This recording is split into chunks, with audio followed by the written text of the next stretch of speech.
Hey guys, it's Melissa here from melissaoatman.com. I want to welcome you to another episode of Awaken Your Inner Awesomeness. I am so delighted to have you here with us today, and we have a very special guest with us. We have Miss Amirah Hall. She is a channel, a spirit medium, author, and she is also a quantum pioneer. And today she is going to be talking to us about her journey, how she went through illness and a near-death experience to then discover her gifts, and how she is now using those gifts to help other people really discover their true, authentic selves. I cannot wait to get started and to hear this conversation today because I am fascinated by her story, and I know that you will be too. So thank you so much, Amirah, for being here with us today. Thank you. It's my pleasure. Thank you for all the work you're doing too, Melissa. Oh, thank you. Incredible. Now, I am fascinated by your story, and I just read a little bit about it, and so I know you have so much more to share with us. But you talked about how you went through illness in your life and had a near-death experience, and that really changed your whole life. So, why don't you tell us a little bit about that journey? Well, I now we have the words and the description of a spiritual awakening. And at the time, most spiritual awakening occurs for people when through a crisis or through a loss. Mhm. And we were talking before the call, and I'm sorry for your loss of your mother. But honestly, that's when my real awakening started. My father passed away. And at the same time, I was going through a divorce. So it was an extremely challenging time in my life. I was working in corporate America, doing very successful and well, when all of a sudden, when I came back after processing my dad's funeral, etc., um, I was so weak. I was diagnosed by the doctor as having chronic fatigue syndrome.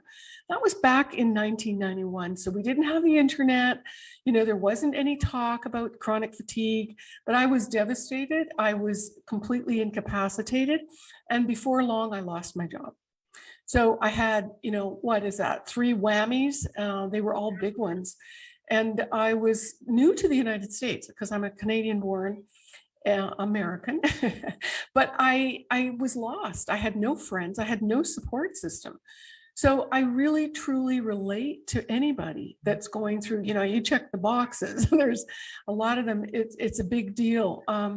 So that's when I started my journey after crying for 2 weeks because there was no solution. The doctor told me to go home and prepare my affairs, that I was going to either die or end up in a wheelchair for the rest of my life. So after a while, I couldn't come to terms with either of those choices. And a good friend of mine had led me to acupuncture. Mhm. So I started my journey out of pocket to healing myself, finding a solution. And I think that's really important for right now and what we've been going through for the past 2 years. I know we each have a different struggle in a different way, but I find it so critical to take back our personal power from the system, so to speak. They did me a favor because I think ever since that time, I learned that I go to natural processes and listening to my intuition, trusting my own body and signals for that. So I started to get better with time. I did go through organic. I switched my diet to organic. I did acupuncture. I started meditation. I was doing yoga, and my acupuncturist suggested that I go to the beach once a week just to quiet my mind for 1 hour, just to do nothing and watch the waves. And so I think this was like a learning how to incorporate and quiet my mind because it was very busy and active Mhm. and full of fear. I have to say, I didn't know where I was going to go next, what I was going to do. And so little by little, I started to get stronger. I started using gemstones and making semi-precious jewelry. So again, with color, with the minerals and the earth, it was all working together to simultaneously bring me to a new level. I love the crystals in my hands and working with the vibration. So what happened is I got back into the work world and things were going really, really well. I was a powerful manifester. And I started feeling like there was something missing. So I heard this little voice in my head. I'm like, it was a little tune, like a little jingle, like do do do do do do do, and it was over and over. And I'm like, what is this? You know, where's this coming from? Mhm. So I was curious enough and spiritual and doing readings and different things like that. So a friend gave me a flyer to go to Peru. And I did. I embarked on this journey to the jungle, worked with a shaman, and that was the man that was that's singing to me, calling me. Wow. And so, you know, it was an intense experience because I didn't know what ayahuasca was. I don't know if you've heard about it, but I had no clue what I was stepping into. And that's when I got the vision in an ayahuasca ceremony that I was a star seed. I came through a stargate. It was a diamond shaped symbol or gateway. I never heard those words before, but I shot through like a light beam or a comet to the earth plane, into this area on earth called, or near Egypt.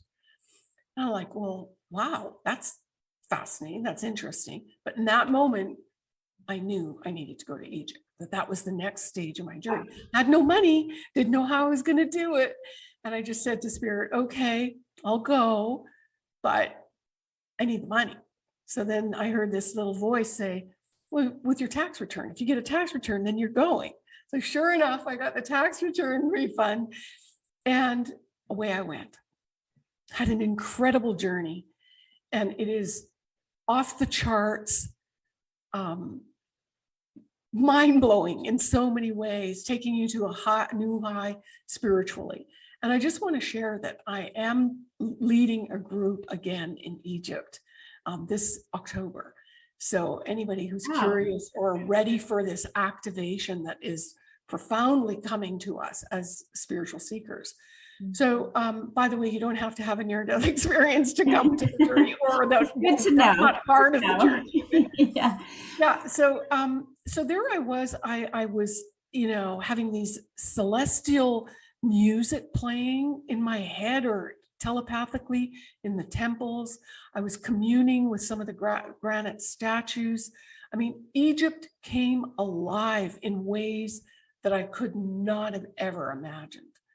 It seemed like a bit of a myth and storybooks and just stories, but it was literally like I stepped into a zone there.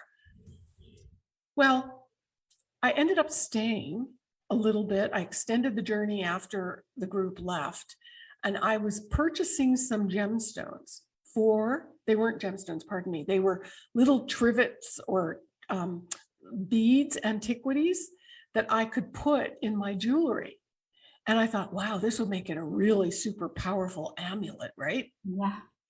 So I went back the last day, I was leaving that day to pay for these beads. And what happens in Egypt is when you purchase something, especially if you're a friend of somebody. So I was with a friend, and the point was they normally bring tea or coffee or a Coca-Cola or water. Well, this time they brought out a joint. And I just thanked them politely. I don't smoke, and I wasn't interested, you know. Yeah. I had tried smoking before, and it just didn't do anything for me. And so keep in mind, I was on this healthy regime and not looking for anything like that. Yeah. So I said, thank you, no. Well, Mohammed, the guy that was in charge, he just went off the charts. He went shouting, and it's kind of an Egyptian way they get excited.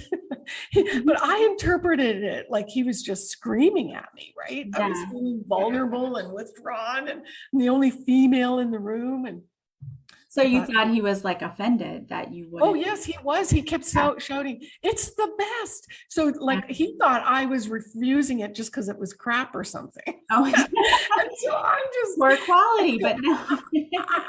I'm sitting there going, "Oh, now I've insulted the man. Mm-hmm. I need to. Okay, I've smoked a little bit in the past.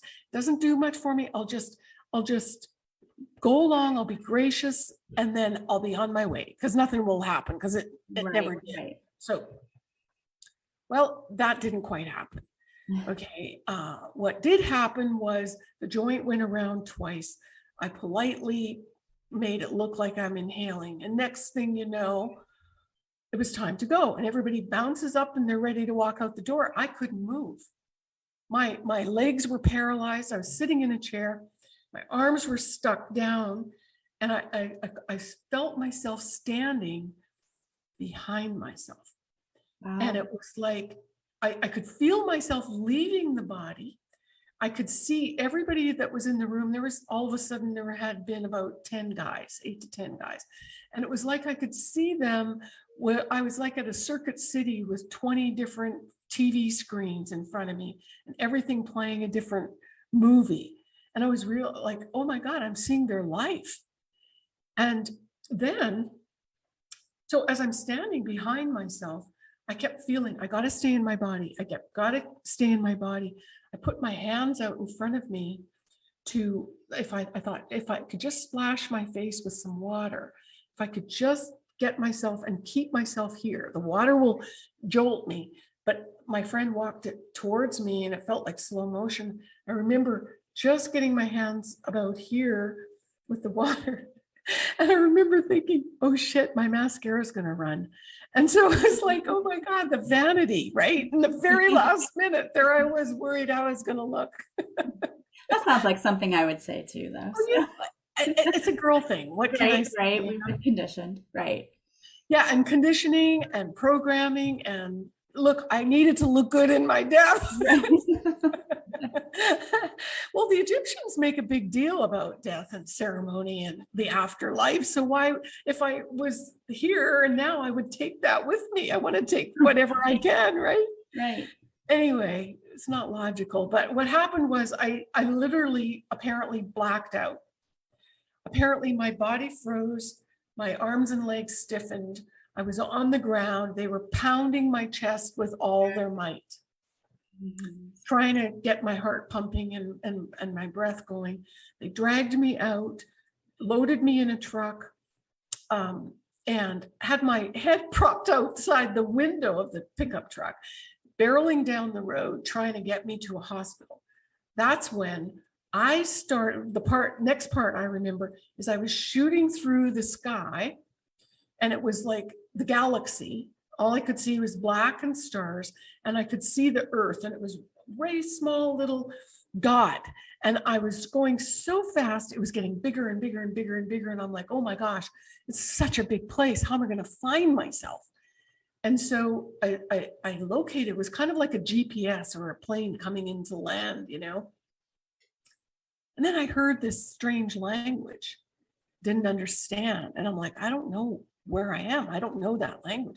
And then it started clicking. Oh, it's Arabic. Oh, it's Egypt. It was literally like I was stepping down and plugging into where I left myself, like a spiritual GPS. So I found my body, and then it felt like I was trying to put on a wetsuit, or wet clothes. Have you ever done that? Where oh my God, it's sticky, it's yucky. Yeah, it's like you're tugging it. Felt like 20 minutes. And I kept trying to get into my body. And then trying to open my eyes was really hard because it was incredibly bright. So all I could feel were my bowels. And all I knew was I needed a bathroom. And I touched my friend's arm and I said, where are you taking me? He said, to the hospital. I'm thinking, oh my gosh, that's going to kill me. And I'm outside the Valley of the Kings. I'm in the most primitive area possible. And I'm thinking, oh God, a primitive hospital is the last place a person wants to go, right? Right. Anyway, I said, I need a bathroom. They brought me to his brother-in-law's place, had to carry me up 3 flights of stairs. I couldn't walk. Yeah. Get up there, and I insisted he stay with me in the bathroom because I didn't want to be alone. It was so much effort to get into my body. I just didn't want to be alone. Right. At the same time, I felt this incredible peace, bliss, joy in my heart. And he had tears just streaming down his face. He said, you don't understand. You died. He goes, your heart stopped. Your breathing stopped. So I don't know how long I was gone. But what started happening for me after that is that day, within a few hours, I had to fly back to the US. He Wow. quickly booked, he had never been on an airplane and he was petrified. He had to quickly book a ticket somehow, some way that would be equivalent to 1 month's salary in the US, equivalent to Egypt. He got a flight, he went and helped me. Before this started to happen, or the arrangements, there was an armoire across the room from me where I was laying in his brother-in-law's bed. And in the wood grain, I could see this face. It was a lion's face, but it had a female body. And that's the goddess Sekhmet. So having seen all the gods and goddesses and the stories, I couldn't really understand and remember who she was. So later on, I asked one of my guides that was actually at the airport with me, and we took the flight back. I said, who's Sekhmet? She said, oh, she's the goddess of healing. She's the patron saint for all the healers. And I'm like, oh, like I had no clue at that time that I was going to be a healer, or that this was my work. I had no, like, oh, okay, well, and she's the goddess of destruction and creation. So she's got one fiery temper. You don't want to piss her off. But once it's like you're part of her lineage, you know, you're a super powerful entity, part of a sisterhood. So flying from Cairo for JFK, it's probably, I think it's a 12-hour flight. So, you know, I go over this in my mind, like, okay, some people say, well, you were stoned, Amirah, you know, that's really good. Well, great. So I flew overnight and I slept and get off the plane, and everybody looks like black and white paper dolls. And I was horrified.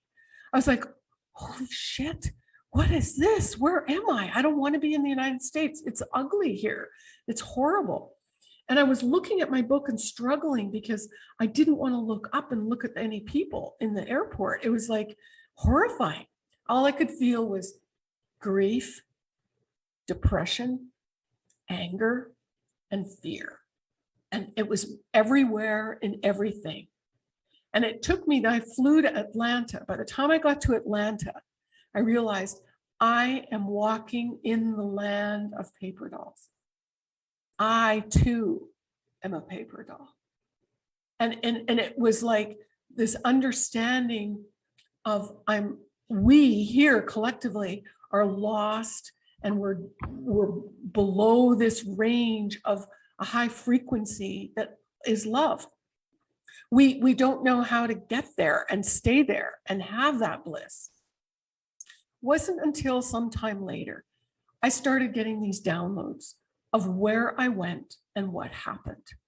And it was like I was shown climbing a staircase. So unlike some people that have had a near-death experience, they go through a tunnel. For me, it was almost a black staircase that I was going up. And at the top of the staircase, I was greeted by a guide that said, you know, like, welcome, I'm going to take you on a tour of the all, but you can't stay here. So that was their way of saying, you're going to visit, you're not staying, you're going back. And it was like my body completely melted into this golden liquid that then just evaporated. And it was then that I was telepathically teleported into what felt like, it was a strange thing, because the only word that I had to define it was, is this the Matrix? Because it was almost like utter perfection. It was dimension within a dimension within a dimension. And I went into this room that was like a conference room. And there were, I don't know the number exactly, there was 10 or 12 beings. They were androgynous. They were sitting there. They were all dressed the same. They had plain faces. And it was like the top of their heads opened. It was like a pot lid or a kettle lid. And this golden light from the top of their head streamed all at once into the top of my head and told me that I could access anything that I needed to know when I needed to know it. And I believe that was information from the Akashic records, that we're all connected, and anything that we need to know or want to know, it's all there. From there, I was transported to this, in front of this large doorway, an opening into a hall that went forever, into the Hall of Records, or the Akashic records, right? And they told me there was just doors on either side of this great hallway. And they told me that I could pick whatever room I wanted to go into to access the information. So I took the first door on my right, was a gold door, and I stepped into it. There was some hesitation as I did that. I remember it was so quick but easy, yet there was some like, what? I know there's no going back. Yeah. So when I stepped in there, it was like, the closest thing I could describe it to as a human is being in our mother's womb. It was safe. It was warm. I didn't feel any, like there was nothing to do or think or be, but it was this all-encompassing, all-accepting, powerful vibration of love. And they explained to me that this vibration permeates everything that exists. And it's all. Love is all. And again, it wasn't about, oh, I love you, Melissa, or I love my kid, or I love my mom. It wasn't anything related to us with our emotions. It is a pure and simple acceptance and power. And I wanted to stay there forever. Yeah, I can only imagine if you had that feeling of just the safety and we don't feel that so many times here on earth. So I can imagine wanting to stay there and that feeling.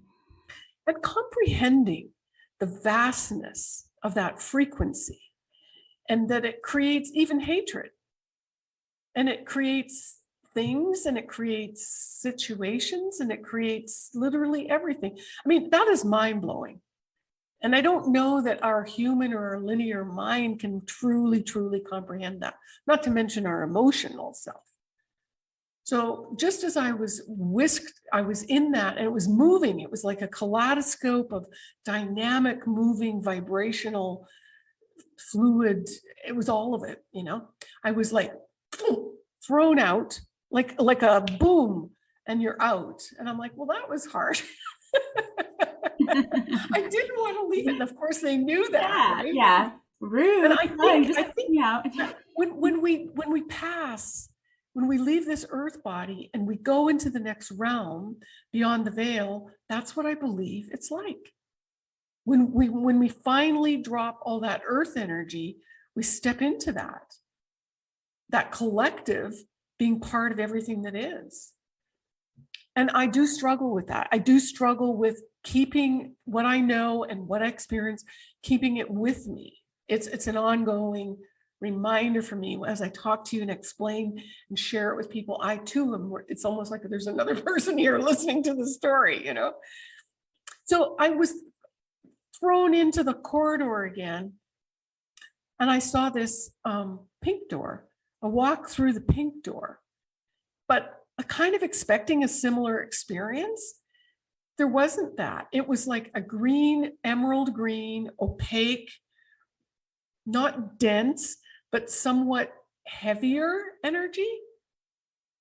And what happened was I got to see a timeline of my life.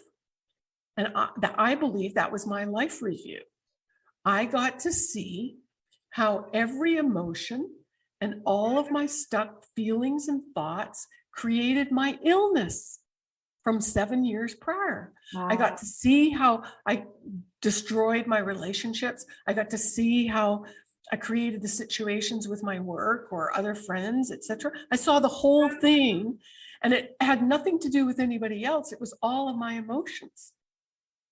And they showed me that I needed to learn to detox. That's when I went back. I started to learn about detoxing my intestinal, started to detox my emotions. I started to detox my mind, the belief systems. I was rigid. I didn't even know.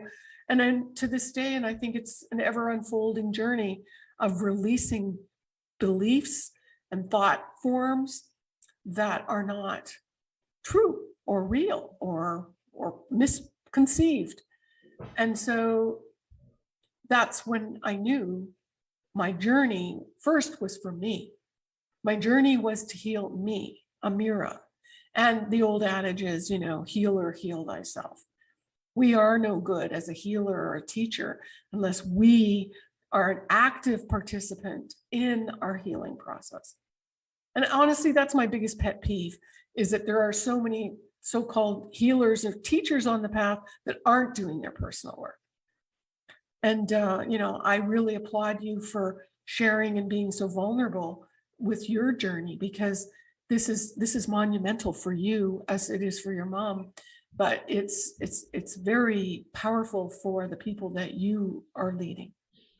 Yeah, I mean, I live by what I have also gone through, and I had a mentor before who did the same thing. And that's what brought me in and helped me to want to do the work and and to understand, first of all, that I needed to do it because I just was seeking answers. Like you, I went through a spiritual awakening after a breakup, and I was trying to seek answers of, why do I keep getting the same results? Why am I repeating the same patterns of behavior over and over and over again? But And what if you're not? What if you're not? What if you think that you are, but really you're taking this spiral up?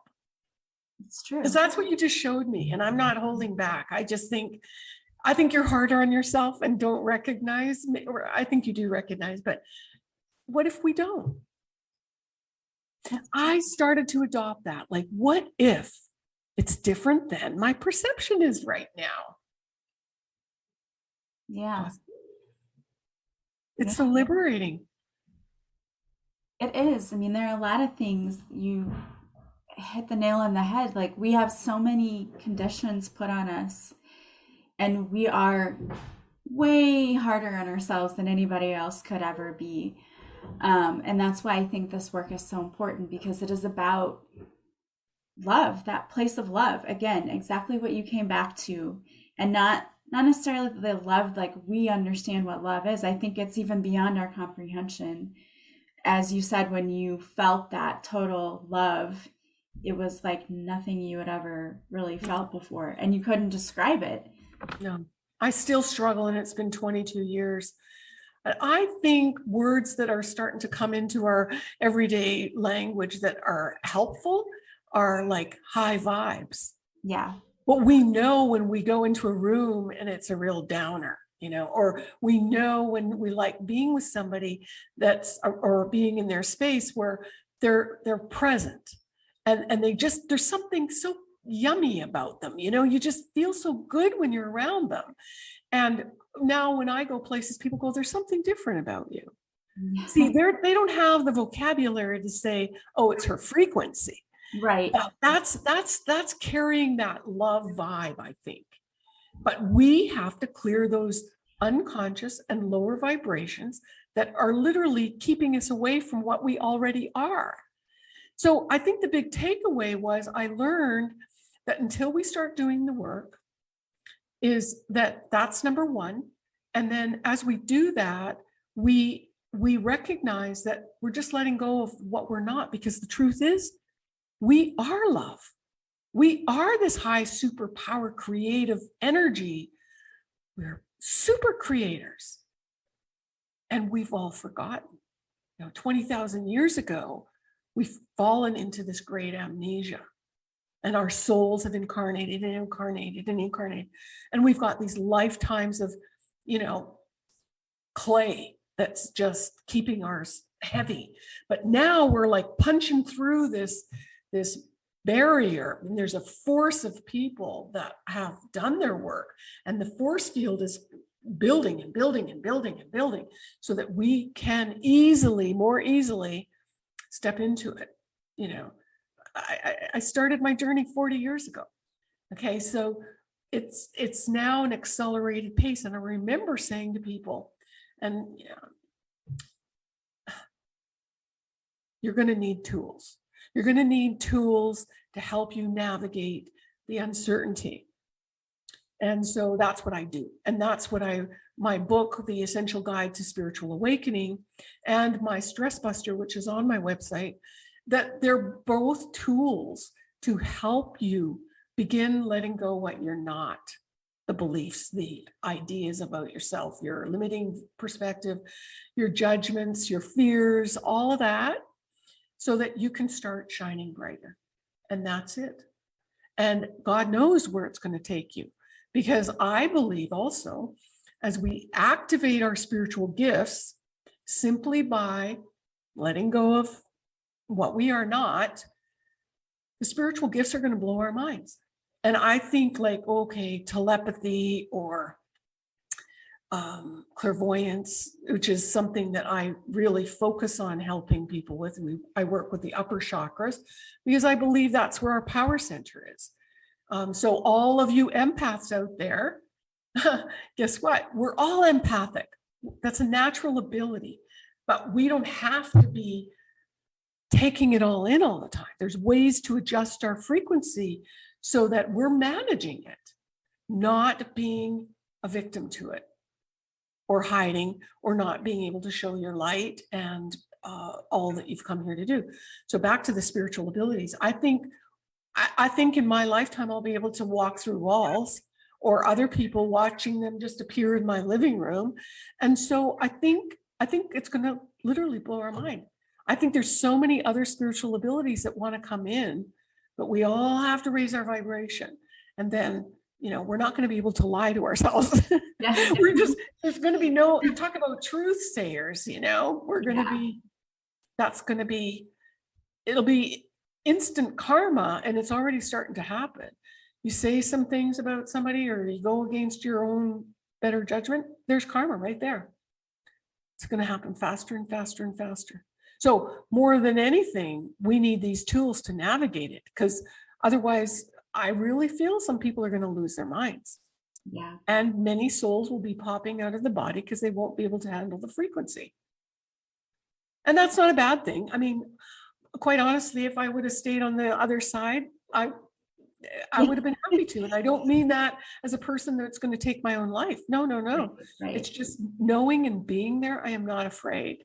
Yeah. I welcome it. And for anybody who's dealing with loss right now, and like yourself, Melissa, it's incredibly difficult. I've been there with my own family and dear friends, and it's still a shock, but it's a wonderful place. It's a wonderful place, and they don't stop living.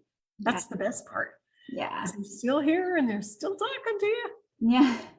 That is the comforting thing. I mean, we keep saying that is, we're sad because we don't feel the connection like we once did, but she's in a much relationship changed. Right. The relationship changed. Yeah. That's it. I mean, she still shows up all the time, especially with my daughter. She just has had different ways that she's shown up, and we've all been like, okay, we hear you, we see you, we know you're here. And that's beautiful. It seems like they do that, in a way that can soften your heart. Yeah. And you get to see it and go, oh, that is my mom. Yeah. Oh, and even though we know this stuff, it's still a bit of a surprise. It takes us back, like, oh, I wasn't expecting that, Yeah. Oh, gee, that sounds good. It does. More and more confirmation. Yeah. And it's like you said, a lot of people I know will say, well, I'm not hearing anything, I'm not seeing anything, I don't get any signs, so they're not around. And I always say, well, I think you're looking too hard for some people. Yes.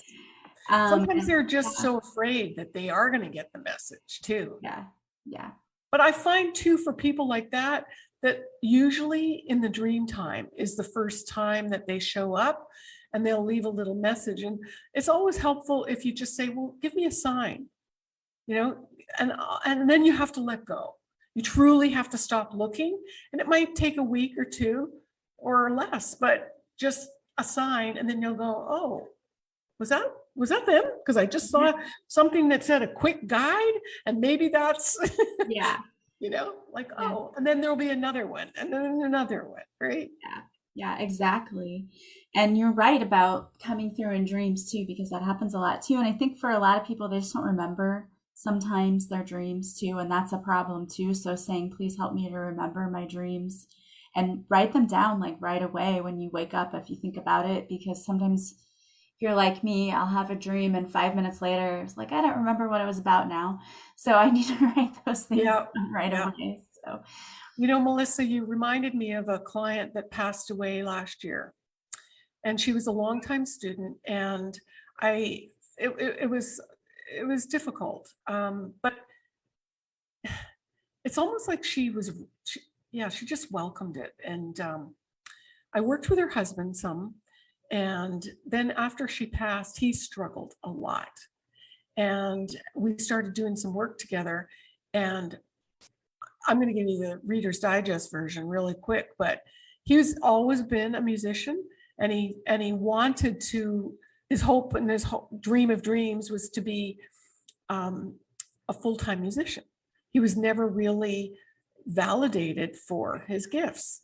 And he's like in his 50s, I think, or early 60s. So, you know, when you get up in that age, it's not easy for any musician, never mind to be recognized at that age. Well, within about 6 months, the strangest thing happened. All of a sudden, people are coming up and taking his video while he's playing. His voice was better than ever. All of a sudden, he was playing bass, and he really wanted to play guitar. He just put it down and started being in his flow. And all that time, he kept saying to me, Amirah, you know, she hasn't come to me, his wife. You know, I'm looking for her, and we were so close, and why isn't she coming to me?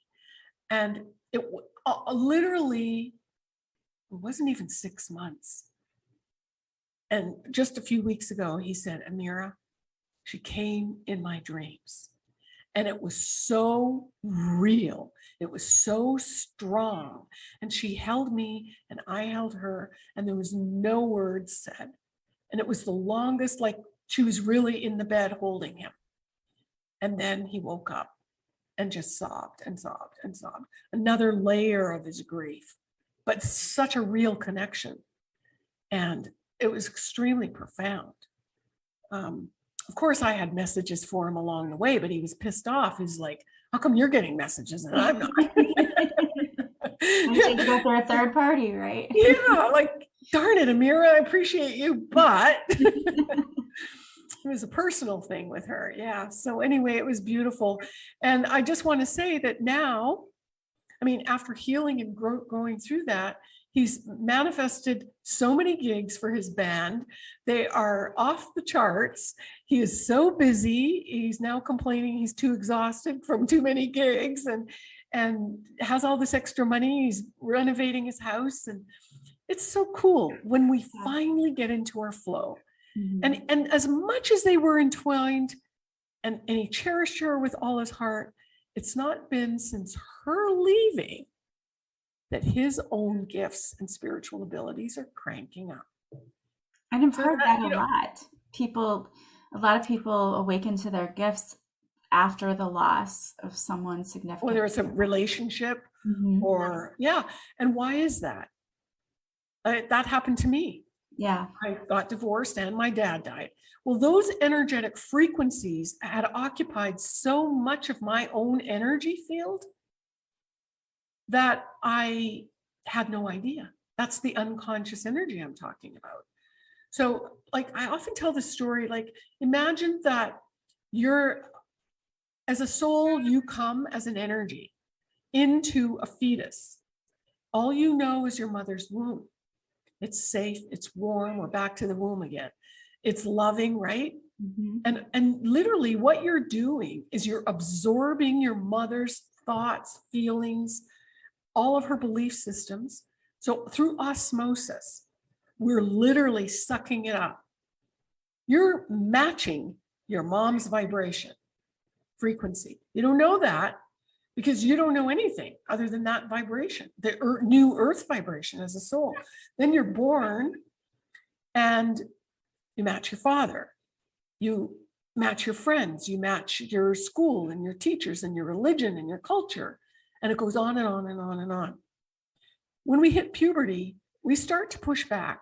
We want to do our hair our own way. We want to do what we want and talk the way we want and get cool. What we're trying to do is identify with our original blueprint. We're trying to push mom's energy out. We still love her and she guided us, but we're trying to find that uniqueness within ourselves. And most of us, well, we've all been struggling trying to find that. I was going to say, I think for most of us, it takes our whole lives trying to find it again. Yeah, because nobody taught us, nobody gave us tools or the understanding, one, that we're energy, two, that we can shift it and we can separate those energies to align with who we are. Talk about when we were talking about your authentic, finding that authentic voice. That's what we're trying to do, is find that frequency, that uniqueness that is pure Melissa, pure Amirah. And when we find that, that's when we start feeling like we're in the zone. And we keep repeating it and our light gets brighter and brighter. Why? Because we're extracting all those foreign energies, not good or bad, they're just not us. Yeah. They were vital and they were important because they were guiding us, right? They were teaching us. But, being a mom, I'm sure you don't realize until your kids are 13, 14, they're very much plugged into you. Mm-hmm. You lose some of your space to them, which is normal. Yeah. Yes. You're trying to find yourself as a mom, right? Right. That's why so many mothers struggle. The kids start going out and doing, well, now what? And they cling, or they try to force it to be like, you're leaving me, you don't love me, or something like that. It's not that. And quite honestly, it's opposite. If you can, give your child all of their own energy, reclaim all of your energy, the relationship gets stronger. Same thing with a marriage or a relationship. You're absolutely right. I've seen that in my own life with my daughter. When I felt her like pulling away, the instinct was to want to grab and cling on. You're losing it. I did that, the worse it got. But when I let go, and same thing with a relationship, right? Yeah. When you really want somebody, is he going to call? Is he going to call? What's up with him? Why isn't he calling? Da, da, da, da, da. As soon as you forget about it, all of a sudden he shows up. Yeah. Women do this all the time. It cracks me up, right? Yeah. Yeah. Act nonchalant, don't even care if he calls, if he doesn't. When we can get to that neutral place, that's when we create the magic, and they can't be without us.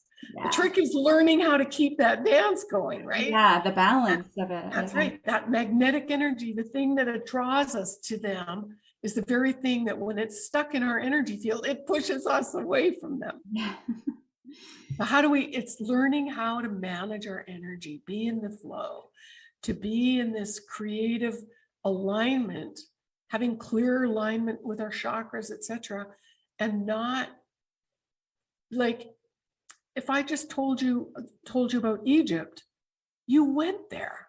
Your thoughts were already wandering around the temples with me, right? Oh, wow, that would be so magical going, yeah, we're going to have private time in the king's chamber, where at the lunar eclipse, we're going to be activating soul code, and it'll be profound. So it's highly, highly important time. I haven't been back. I've been now, it'll be my 13th trip. Wow. And the last time I was there was in 2013. So it's been 9 years for me. Wow. But it's a magical place. So we have to learn how to manage our energy. This is the threshold we're coming into. So it's not about healing with crystals, although they're wonderful. The crystal ain't going to transform you. I'm sorry. Yeah. Does that make sense? Yeah. And I'm not bashing crystals, bless them. I've got a crystal chandelier right here. But it's learning that you are the crystal. You are the air. You are love. You are all of it. And connecting with that superpower. Yeah. Powerful. Chills. Love that. So amazing. Yeah, I And just felt a group of angels come in and surround us. It's almost like holding this space for the next, spiritual superheroes, like we're holding a space for other people to come into this space and to vibrate at a higher frequency. And the more of us, it's not about me healing you or you healing me. It's about each of us holding on to and knowing that authentic power, that uniqueness, but at the same time, the oneness. This is how we're going to shift the vibration on the planet and step into a higher level of love and peace that we all want. yeah, so needed right now too. I love that. And many with fear, as fear is being accelerated and triggered by the, media. Won't name any names, they're all guilty of it. The point is, it just keeps triggering our fears, and that's an indicator. That's like a little red hot button within you. If you're being triggered, that is something to be healed. That's all. Yeah. Getting neutral and not being in fear, knowing your intuition will guide you every step of the way if you're clear. Yeah. So the trick is getting that clarity. Right. Exactly. Well, and that's why I do the work I do. Yeah. Building the chakra system and really focusing on the sixth chakra. Activating that pineal gland isn't a one of flip a switch, because all your 7, 8 chakras are interacting together. So that sixth chakra, the third eye, is only going to be as good as all the chakras are harmonating. Yeah. Harmony. That's a new word. Did you know? Harmonating. That means vibrating in harmony. I like it. Let's go. I like it. Harmonating. Okay. Yeah. Okay. So Spirit's having some fun with us. Yeah, exactly. Well, and if people can make up words for social media, why can't we say harmonating? I like it from now on. Yeah, Twitterverse. Yeah, there you go. Yeah, harmonating. That's good. Well, I love that this is such a fun and really just informative conversation. And I've personally learned so much. And I want to thank you for being here to share your story. But if there are listeners out there who want to get your book, because I know there are a lot of my listeners going through spiritual awakenings, they write to me all the time and tell me I'm going crazy, and I will tell them, no, you're not going crazy. So if they would like to buy your book to help them through this journey, or maybe they want to work with you or just follow you, what's the best way for them to do that? You can visit amirahhall.com. That's AMIRAHHALL.com. And that's 2 H's and 2 L's. Awesome. And I will have that link in the show notes too. So you guys can go and just click on it and check out her website, which I highly recommend doing, because this has been a very fascinating conversation. And I kept getting chills all throughout it when you were talking. And that happens to me when my soul hears truth. And I know that for a fact. So it's wonderful to be able to meet with and talk to people who share the same vision, who are doing the same kind of work and really helping to raise the vibration of the collective and help others heal, because it is so needed right now. So very needed. So thank you for doing that work. Thank you. And your mom has a message for you. Okay. Keep smiling. Everyone always said we had the same smile. So there you go. Now you know I've got chills and your mom is here. Thank you so much for all you do. Thank you. And I want to thank all of you for being here with us today also. As always, if you like this podcast, please subscribe. Please leave a positive review from wherever you're listening. And sharing my podcast with those you think might benefit is the greatest compliment you can pay me. If you want to follow me on social media, all of my links are in the show notes. And if you want to work with me, just go to my website, melissaoatman.com. I hope you guys are having a beautiful day from wherever you're listening. As always, I am sending you so much love and light. And I will talk to you soon. Bye, guys. Blessings.